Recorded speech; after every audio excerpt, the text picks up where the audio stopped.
जोहार दोस्तों। आज का ये वीडियो झारखंड जेट के अभ्यर्थियों के लिए सबसे विस्तृत विश्लेषण वाला होने वाला है। हमने पेपर के कठिन स्तर, छात्रों की संख्या और झारखंड के शेड्यूल एरिया नियमों को मिलाकर एक मास्टर टेबल तैयार किया है। चलिए देखते हैं कि इस बार का सेफ स्कोर क्या होने वाला है। झारखंड जेट के पेपर का मिजाज क्या रहा? साथियों, इस बार जेट ने सबको चौंका दिया। पेपर का लेवल कठिन नहीं था, बल्कि बहुत अधिक कठिन और एनालिटिकल था। टाइम कंज्यूमिंग था, विशेषकर पेपर 2 में छात्रों को काफ़ी संघर्ष करना पड़ा। अगर हम मास्टर कट ऑफ टेबल की बात करें, जिसमें हमने पेपर का स्तर, रिजर्वेशन और शेड्यूल एरिया में कैसा कट ऑफ जाता है, शेड्यूल एरिया क्या इम्पैक्ट पड़ता है, इसको समझते हैं। क्योंकि यूजीसी नेट में दिल्ली, यूपी, बिहार और ऐसे बहुत सारे स्टेट के बच्चे जनरल में या फिर कैटेगरी में भी फाइट करके आगे निकल जाते हैं, क्योंकि उनके पास रिसोर्सेस ज़्यादा हैं और वहाँ पढ़ाई का स्तर भी हम झारखंड से काफ़ी अच्छा है। इसलिए झारखंड के बच्चों का सिलेक्शन नेट में या जेआरएफ में उनके मुकाबले थोड़ा कम होता है। लेकिन अगर हम झारखंड की बात करें तो जेट में रिजर्वेशन फॉलो होता है, तो यूआर का कट ऑफ शायद थोड़ा हाई जाए, लेकिन जो कैटेगरी है एसटी, एससी, ईडब्ल्यूएस, ओबीसी, उसके लिए यहाँ का डोमिसाइल होना ज़रूरी है। और बहुत सारे आपको ऐसे सब्जेक्ट दिखेंगे जहाँ केवल क्वालिफाइंग मार्क्स ही कट ऑफ हो जाएंगे, बहुत सारे स्टूडेंट क्वालिफाई तक नहीं कर पाएंगे। इसका सबसे बड़ा रीज़न है शेड्यूल एरिया, और दूसरा रीज़न है रिजर्वेशन, और तीसरा रीज़न है यहाँ का पढ़ाई का स्तर, और चौथा रीज़न है कि क्वेश्चन की डिफ़िकल्टीज़। तो इन सबको मिलाकर एक मास्टर टेबल तैयार किया गया है, जिसमें हमने मेजर सब्जेक्ट्स को लिए हैं, जैसे इतिहास, राजनीति विज्ञान, अर्थशास्त्र, भूगोल, कॉमर्स और गणित।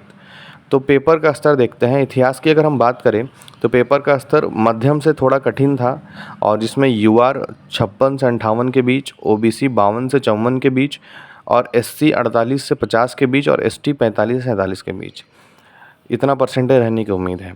अगर हम क्वेश्चन में बात करें तो इसको आप इंटू 2 कर लीजिएगा, तो आपको क्वेश्चन निकल जाएगा।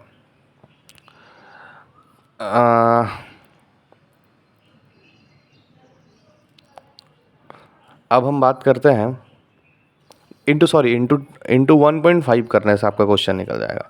अब हम बात करते हैं राजनीति विज्ञान की। तो राजनीति विज्ञान का पेपर बहुत कठिन था, पेपर 2 बहुत कठिन था, और इसमें यूआर 55 से 57, ओबीसी 51 से 53, एससी 47 से 49 और एसटी 44 से 46 के बीच रहेगा। हाँ, और एक चीज़ मैं क्लियर कर दूं कि जो ओबीसी का कट ऑफ है, लगभग इसके इर्द गिर्द ही ईडब्ल्यूएस का भी कट ऑफ रहेगा। ठीक है। अब हम अर्थशास्त्र की बात करते हैं तो इसका पेपर बहुत कठिन था, जैसा पॉलिटिकल साइंस से भी ज़्यादा कठिन बताया जा रहा है। इसमें 54 से 56% यूआर का, 50 से 52% ओबीसी का, 46 से 48% एससी और 45 से 48% एसटी का। भूगोल भी कठिन था, भूगोल का भी लगभग इतना ही परसेंट है। कॉमर्स और गणित, आपके स्क्रीन में ये टेबल ब्लिंक कर रहा है, तो आप इस टेबल को एक बार अच्छे से देख लें। मेजर जो सब्जेक्ट हैं, इतिहास, राजनीति विज्ञान, अर्थशास्त्र, भूगोल, कॉमर्स और गणित के कट ऑफ दिए हुए हैं। और अगर हम मुख्य बिंदुओं पर बात करें तो इकोनॉमिक्स एंड मैथ्स में क्वालिफाइंग मार्क्स ही चयन का आधार हो सकता है, क्योंकि इसमें ज़्यादा संभावना है कि 80% ज़्यादा लोग पास ही ना करें, क्योंकि पेपर का जो स्तर था बहुत टफ था। और एसटी एससी के लिए भी ऐसा ही बताया जा रहा है कि झारखंड के अनुसूचित क्षेत्रों के छात्रों के लिए कट ऑफ ऐतिहासिक रूप से कम ही रहता है और कम ही रहेगा। और अगर हम बात करें तो पिछले जेट की तुलना में स्टूडेंट की संख्या थोड़ी बढ़ी है। लगभग 1,75,000 स्टूडेंट्स इसमें भाग लिए, जिसमें से 6 से 7% लोगों का सिलेक्शन होगा। तो आप मान के चलिए कि 10 से 15,000 के बीच लोगों का सिलेक्शन हो रहा है। अगला कदम क्या है? तो जैसा आपको पता है कि 2 सेंटरों का एग्ज़ाम, रांची और बोकारो का, कैंसिल हुआ है। तो जब तक उनका एग्ज़ाम नहीं होता है तब तक कोई मॉडल आंसर की नहीं आएगा, कोई रिज़ल्ट आने की कोई संभावना नहीं है। तो आप जेपीएससी की वेबसाइट को लगातार चेक करते रहें और अपनी नज़र बनाए रखें। बाकी अगर कोई आधिकारिक फीडबैक, आधिकारिक जानकारी आती है तो हम आपके साथ फॉलो अप करते हैं।